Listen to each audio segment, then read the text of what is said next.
இயேசுவின் நாமத்தினாலே உங்கள் அனைவருக்கும் புத்தாண்டு நல்வாழ்த்துக்கள். இந்த நாளில் வருஷத்தின் முதல் நாளிலே சந்திப்பதில் மிகுந்த சந்தோஷம். பிரியமானவர்களே, உபவாசத்தோடு கர்த்தருடைய சமூகத்திலே காத்திருந்த பொழுது கர்த்தர் கொடுக்கிற வாக்குத்தத்தத்தையும் ஆலோசனைகளையும் உங்களோடு நான் பகிர்ந்து கொள்ளப் போகிறேன். கவனமாய் குறித்து வைத்து ஜெபித்து இந்த வருடத்தை ஜெயமாக்குங்கள். உங்களுக்கான வாக்குத்தத்தம் யோவான் 16:20. உங்கள் துக்கம் சந்தோஷமாய் மாறும். பிரியமானவர்களே, இந்த வசனத்தை முழுமையாக நாம் படிப்போமேயானால் இயேசு சீஷர்களை பார்த்து சொல்லுகிறார், மெய்யாகவே மெய்யாகவே உங்களுக்கு சொல்லுகிறேன், நீங்களோ அழுது புலம்புவீர்கள், உலகமோ சந்தோஷப்படும். நீங்களோ துக்கமடைவீர்கள், ஆனாலும் உங்கள் துக்கம் சந்தோஷமாய் மாறும். பிரியமானவர்களே, இயேசு சீஷர்களோடு கூட இருந்தார். இந்த வசனத்தை சொன்ன பிறகு அவர் முழு உலகத்தின் பாவத்தை தன்மேல் சுமந்து கொண்டு பாடுபட போவதையும், ஒரே தரம் அடிக்கப்பட்டு மரணத்தை ஜெயித்து பரலோகத்திலே விட்டிருக்க போவதையும், அதன் பிறகு பரிசுத்த ஆவியை அனுப்பி சீஷர்களுக்கு சந்தோஷத்தை கொடுத்து உலகத்தின் முடிவு பரிந்தும் சகல நாட்களிலும் அவர் கூட இருக்க போவதையும், அந்த துக்கம் இயேசு இல்லாத அந்த துக்கத்தை மாற்றி சந்தோஷப்படுத்தி பரிசுத்த ஆவியின் வல்லமையினால் வரங்களாலும் நிரப்பி யூதேய சமாரியா எருசலேம் எல்லா இடங்களிலும் எல்லாவற்றிலும் அவர்கள் சாட்சியை நிற்கப் போவதையும், அந்த பரிசுத்த ஆவியின் ஒவ்வொரு நாளும் கூட இருந்து உலகத்தின் முடிவு பரிந்தும் சகல நாட்களிலும் அவர்களோடு இருக்க போகிறதையும் அவர் குறித்து சொல்லக்கூடிய செய்தி தான் இது. பிரியமானவர்களே, நீங்களும் துக்கமாக இருக்கலாம். கடந்த நாட்களை குறித்து வாழ்க்கையின் பாதி பகுதி முடிந்து விட்டது, வாழ்க்கையே முடிந்து விட்டது போல் நான் எண்ணுகிறேன் என்று சொல்லலாம். உங்களை பார்த்து தான் ஆண்டவர் இந்த வாக்குத்தத்தை சொல்லுகிறார், உங்கள் துக்கம் சந்தோஷமாய் மாறும். பிரியமானவர்களே, ஸ்திரியானவளை எடுத்து பாருங்கள்.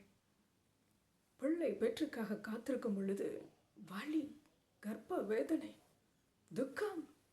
ஆனால் அந்த பிள்ளையை பெற்றெடுத்த பிறகு அவளுக்கு சந்தோஷம். பிரியமானவர்களே, அதே போல்தான் எந்த காரியத்துக்காக நீங்கள் துக்கப்பட்டு இருந்தீர்களோ அந்த காரியத்தை எல்லாம் ஆண்டவர் சந்தோஷமாய் மாற்றுவார். இது வரைக்கும் இந்த துக்கம், சஞ்சலம் எல்லாவற்றையும் எடுத்து போட்டு கர்த்தர் சந்தோஷமான ஆண்டாக நாட்களாக மாற்றுவேன் என்று சொல்லுகிறார். பிரியமானவர்களே, நீங்கள் அதற்கு என்ன செய்ய வேண்டும் என்றால், ஒரு உதாரணத்தை நான் சொல்லுகிறேன். முதலாவதாக அவருடைய கரத்தை பிடித்து கொள்ள வேண்டும். நீங்கள் கரத்தை பிடிப்பதை காட்டிலும் நான் சொல்லுவேன், அவர் உங்கள் கரத்தை பிடிப்பதற்கு உங்கள் கரத்தை விட்டு கொடுக்க வேண்டும். ஒரு எளிமையான உதாரணத்தை நாங்கள் சொல்லுகிறேன். ஒரு தாய், ஒரு சிறிய பையன், அந்த பையனுக்கு சிக்னல் கறக்க வேண்டும். அந்த சிக்னல் என்ன நிறம் எப்பொழுது கடக்க வேண்டும் என்று தெரியாது. அவனாக கடந்து போவானேயானால் அவனால் கடக்க முடியாது, பத்திரமாக கடக்க முடியாது. ஆனால் இந்த தாய் முழுவதுமாக நம்புகிறான். தாய் கரத்தை பிடித்து கொள்வாள். நீங்கள் நன்றாக கவனித்திருப்பீர்களானால் சிக்னல் கடக்கும் பொழுது தாய் தன் பிள்ளையின் கரத்தை பிடித்து கொள்வாள். அந்த சிக்னல் போடக்கூடிய வேலை தெரியும், எந்த சிக்னலுக்கு கடக்க வேண்டும் என்று தெரியும், எவ்வளவு நேரத்துக்குள் கடந்து முடிக்க வேண்டும் என்று அவளுக்கு நன்றாய் தெரியும். பிள்ளை பத்திரமாக கடந்து போகிறான். அதே போல்தான் இந்த வருஷத்தின் ஒவ்வொரு நாளும் என்ன நடக்கும் என்று தெரியாது. இயேசு உங்கள் கரத்தை பிடித்துக்கொள்ள ஒப்புக்கொடுங்கள். பத்திரமாய் இந்த வருஷத்தின் ஒவ்வொரு நொடிப்பொழுதும் ஒவ்வொரு நாளும் ஜெயமாய் முடிப்பார். பிரியமானவர்களே, இதுதான் எங்கள் முதலாவது செய்யக்கூடியது. இரண்டாவது, இயேசுவின் நாமம். பிரியமானவர்களே, அது பலத்த துருகம். அதற்குள் ஓடி ஒளிந்து கொள்ளுங்கள், அப்பொழுது சுகமாய் இருப்பீர்கள். அந்த இயேசுவின் நாமத்தை பிடித்து கொண்டு நீதியான வாழ்க்கை வாழ்ந்து நீங்கள் அவருடைய நாமத்துக்குள் ஓடி ஒளிந்து கொள்ளும் பொழுது சுகமாயிருப்பீர்கள். மூன்றாவதாக, மெய்யாகவே மெய்யாகவே உங்களுக்கு சொல்லுகிறேன், என் நாமத்தினாலே பிதாவிடத்தில் நீங்கள் கேட்டுக்கொள்வது உங்களுக்கு கொடுக்கப்படும் என்று சொல்லுகிறார். யோவான் 16:23. பிரியமானவர்களே, இது வரைக்கும் நீங்கள் கொள்ளாமல் இருப்பீர்களே, ஆனால் கேட்டுக்கொள்ளுங்கள். இயேசுவின் நாமத்தில் கேட்டுக்கொள்ளுங்கள், அப்பொழுது உங்களுக்கு கொடுக்கப்படும். ஆபத்து காலத்தில் நாம் தொலைபேசி அழைத்து காவலர்கள் உதவியை அழைக்கலாம், அவசர எண்ணை அழைக்கலாம், நமக்கு உறவினர்களை நெருங்கினவர்களை கூப்பிட்டு சொல்லலாம். ஆனால் நான் உங்களுக்கு சொல்லுகிறேன், இந்த வருடத்தில் உங்களுக்கு உதவி என்று தேவைப்பட்டால் இயேசுவின் நாமத்தை கூப்பிடுங்கள், அப்பொழுது உங்களுக்கு உதவி கண்டிப்பாய் கொடுக்கப்படும். இந்த 3 காரியத்தை நீங்கள் செய்யுங்கள், கண்டிப்பாய் நீங்கள் கடந்து போகலாம். 4வதாக, உங்களுக்கு கவலை இருக்குமே ஆனால் 1 பேதுரு 5:7 சொல்லப்பட்டிருக்க பிரகாரமாக உங்கள் கவலைகள் எல்லாம் அவர் விசாரிக்கிறபடியினாலே அவர் மேல் வைத்து விடுங்கள்.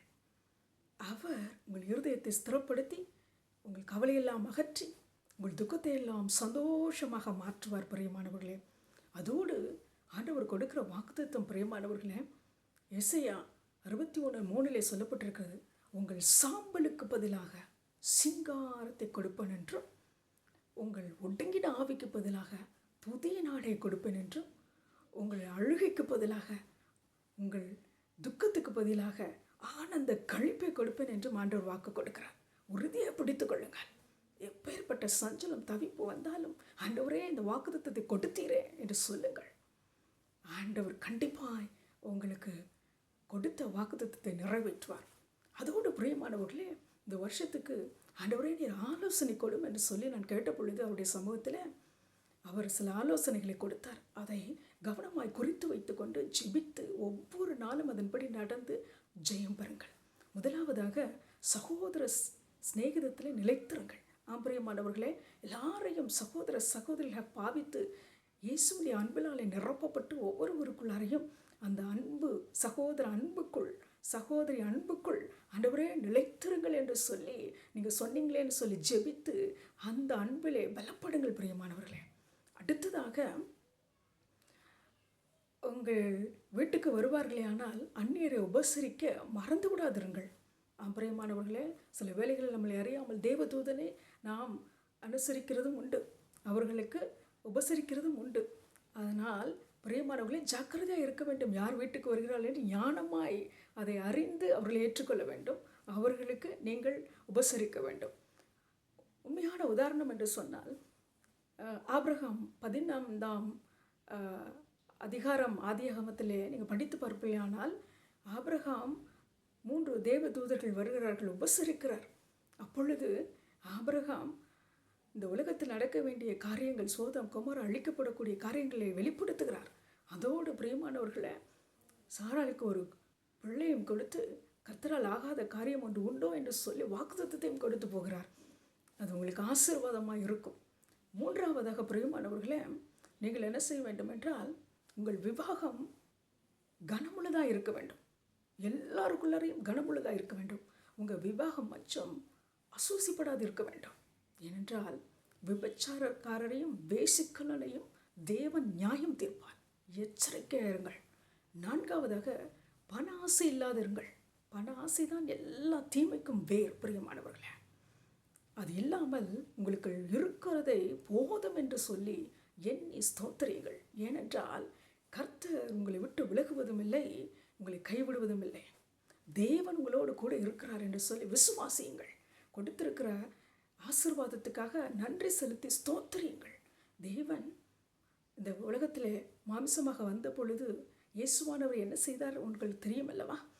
2 மீன் 5 அப்பத்தை எடுத்து ஸ்தோத்திரம் பண்ணி அவர் அதை விட்டு சீஷர்களுக்கு கொடுத்து பரிமாற சொல்லுகிறார். 5000 புருஷர்கள் சாப்பிட்டார்கள். மீதிய 12 கூடைகளை நிரப்பினார். அது அந்த ஆசீர்வாதத்தை நாம் நினைவு கூறும் பொழுது உங்கள் ஒவ்வொருவருக்கும் உள்ள அந்த ஆசீர்வாதம் என்ன இருக்கிறதோ, இந்த வேளையிலே நான் கர்த்தருடைய பிரசன்னத்தில் நிறைந்து நான் உங்களுக்கு சொல்லுகிற காரியம், உங்களுடைய தேவை என்னதான் இருந்தாலும் சரி, இருக்கிறதை ஸ்தோத்திரம் பண்ணுங்கள். கர்த்தர் கொடுத்ததுக்காக கர்த்தர் ஆசீர்வதித்து உங்களுக்கு பெருக செய்வார். அடுத்து 5வதாக நான் சொல்லுகிறேன், நீங்கள் தைரியம் உள்ளவர்களாக இருங்கள், பயப்படாதிருங்கள். எனக்கு சகாயர், மனுஷன் எனக்கு என்ன செய்வான் என்று சொல்லுங்கள்.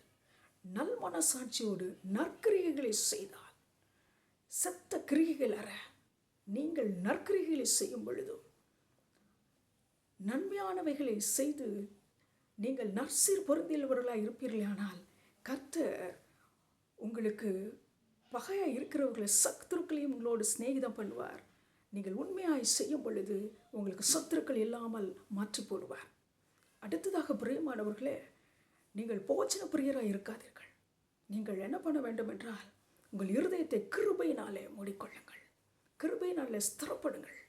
கிருபை பெருகும் பொழுது பாவம் மேற்கொள்ளாதபடி காத்துக்கொள்வீர்கள்.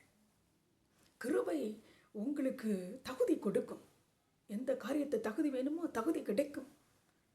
போஜன பிரியராய் நீங்கள் இருந்து விட்டீர்களானால் சரீரம் எல்லாம் இந்த காலத்திலே ஒழுங்காக இல்லாமல் கெட்டுப்போய்விடும். பலவித நோய்க்கிருமிகள் வந்துவிடும். ஜாக்கிரதையோடு தேவையானதை பசிக்கும் பொழுது புசித்து குடித்து உங்களுக்கு போதுமான அளவுக்கு எடுத்துக்கொண்டு சுகமாயிருங்கள். அப்பொழுது சௌக்கியமாயிருப்பீர்கள். அடுத்ததாக உங்களை நடத்துகிறவர்கள், உங்கள் ஆத்துமாவை நடத்துகிறவர்களுக்கு நீங்கள் உண்மையுள்ளவர்களாயிருங்கள் பிரியமானவர்களே. ஆம், அவர்களுக்கு அவருடைய நடைகளை உறுதியாய் பிடித்து கொண்டு அந்த வழிகளெல்லாம் சீர்படுத்தி விசுவாசத்திலே நீங்கள் பிடித்து நில்லுங்கள். அவருடைய விசுவாசத்தை பிடித்து கொள்ளுங்கள். அதோடு அவர்களுக்கு அடங்கி இருங்கள். உங்களுக்கு மென்டரிங் பண்ணுறாங்களா, அவருடைய ஆலோசனை கேட்டு அதன்படி அடங்கி இருங்கள். கர்த்தர் ஏற்ற நேரத்தில் உயர்த்தும் வரைக்கும் அவருடைய பலத்த துருகத்துக்குள் அடங்கி இருங்கள் பிரியமானவர்களே. ஹல்லேலூயா. அதோடு நீங்கள் அடுத்ததாக செய்ய வேண்டிய காரியம் என்னவென்றால், நன்மை செய்கிறவர்களாய், நற்கிரியைகளை செய்கிறவர்களாய், தான தர்மங்களை செய்கிறவர்களாய் தேவனிடத்தில் நீங்கள் தேவனுக்குரிய காரியங்களை செய்யும் பொழுது பொக்கிஷங்களை எல்லாம் பரலோகத்தில் சேர்த்து வைத்துக் கொள்ளுங்கள். அப்பொழுது நாம் போக வேண்டிய இந்த பரலோகம் என்கிற நகரம் மிகவும் அழகானதாக இருக்கும். நாம் ஜீவக்கிரீடத்தை பெற்றுக்கொள்வோம். இந்த உலகமோ நிரந்தரமானது இல்லை பிரியமானவர்களே. அதை கவனமாய் ஒவ்வொரு காரியத்தையும் சிந்தித்து செயல்படுத்துங்கள். அப்பொழுது நாம் ஆசீர்வாதமாக இருப்போம். இந்த இம்மைக்கு மட்டுமல்ல, மறுமைக்கும் ஆசீர்வாதமாக இருப்போம். கடைசியாக எப்பொழுதும் நீங்கள் என்ன பண்ண வேண்டும் என்றால், நீங்கள் துயரப்படுகிறவர்களுக்காக ஜெபம் பண்ணுங்கள். அவர்களோடு எல்லா உதவிகள், உங்களால் முடிந்த எல்லா உதவிகளையும் நீங்கள் செய்து எல்லா காரியங்களுக்கும் ஸ்தோத்திரத்தோடு ஆண்டவருக்கு தெரியப்படுத்தி நீங்களும் கிருபையில் பெருகுங்கள். அதோடு நீங்கள் ஒவ்வொரு நாளும் ஆட்டுக்குட்டியானுடைய ரத்தம், இயேசுவின் ரத்தத்தினாலே தோய்த்தெடுத்து வெள்ளை அங்கி தரிக்கப்பட்டவர்களாய் ஒவ்வொரு நாளும் ஒவ்வொரு நிமிஷம் ஒப்பு கொடுத்து நீங்கள் பரிசுத்தமாக உங்களை காத்துக்கொள்வீர்கள் என்றால் இந்த ஆண்டு ஜெயமுள்ள வாழ்க்கையை வாழ முடியும்.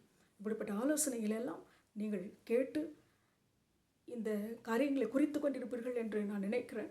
ஒவ்வொரு நாளும் தியானித்து இந்த காரியங்கள் எல்லாம் வேத புத்தகத்தில் இருந்தது நான் தொகுத்து கொடுத்திருக்கிறேன். நீங்கள் அந்த காரியத்தை எல்லாம் செய்து பழக்குவித்துக் கொள்ளுங்கள். ஜெயமாய் இந்த ஆண்டை முடிப்பீர்கள். நாம் ஜெபிக்கலாமா? இயேசுவே, இந்த நாளிலே என்னோடு சேர்ந்து பார்த்த இந்த செய்தியை கேட்ட ஒவ்வொரு பிள்ளைகளுக்காகவும் நான் ஜெபிக்கிறேனப்பா. இந்த வருடத்தின் ஒவ்வொரு நொடிப்பொழுதையும் நான் ஒப்பு கொடுத்து ஜெபிக்கிறேன். அவர்களையும் அவர்கள் குடும்பத்தையும் நான் ஒப்பு கொடுக்கிறேன் இயேசுப்பா. இந்த நேரத்திலே இயேசுவின் நாமத்தினாலே அவர்கள் சுகமாக இருக்கத்தக்கதாய் கர்த்தர் அவர்கள் குடும்பங்களை பொறுப்படுத்திக் கொள்ளும்படியாக ஜெபிக்கிறேன். பரிசுத்த ஆவியினாலே நிரப்பி இந்த பிள்ளைகளை கர்த்தாவே சந்தோஷத்தினாலே, எல்லா ஒடுக்கத்தின் ஆவிக்கு பதிலாக, எல்லா சாம்பலுக்கு பதிலாக, எல்லா துயரத்துக்கு பதிலாக சந்தோஷத்தினாலே களிப்பினாலே நிரப்பபடியாக நான் ஜெபிக்கிறேன் ஆண்டவரே. இந்த நேரத்தில் நிரப்பப்படுவார்களாக ஆண்டவரே. நம்முடைய பிள்ளைகள் பலப்படுவார்களாக தகப்பனே. இயேசுவே, நீ நம்முடைய கரத்தினாலே அவர்களை பிடித்து கொண்டு இந்த வருடத்தின் ஒவ்வொரு நாளையும் அவர்கள் கட்டக்கத்தக்கதா தேவன் கிருபையை கொடுப்பீராக. உங்கள் கிருபையிலே அவர்கள் முற்றிலுமாக சூழ்ந்து கொண்டு எல்லா விதத்திலும் தகுதி பெற்று ஜெயமுள்ள வாழ்க்கை வாழ கிருபை செய்வீராக. ஒவ்வொரு நாளும் ஆண்டவரே நல் மனசாட்சியோடு இருக்கத்தக்கதாய் கர்த்தருக்கு பிரியமானவைகளை செய்து எல்லாவற்றிலும் நம்முடைய சித்தத்தை நிறைவேற்றி ஆண்டவரே இந்த வருஷத்தில் எல்லா வியாதி விக்கிரங்களுக்கு விலக்கி பாதுகாத்து கொள்ளும். நம்முடைய பிள்ளைகள் ஆண்டவரே நம்முடைய ஆசீர்வாதத்தில் நிறைந்திருக்க கிருபை செய்யும். நீர் பொறுப்படுத்திக் கொள்ளும். ஆசீர்வதியும். வேலி அடைத்து பாதுகாத்து கொள்ளும். உயர்த்தும். இயேசுவின் நாமத்திலே இவர்கள் மேன்மைப்படுவார்களாக. இயேசுவின் நாமத்தில் ஜெபிக்கிறேன் பிதாவே. ஆமேன், ஆமேன்.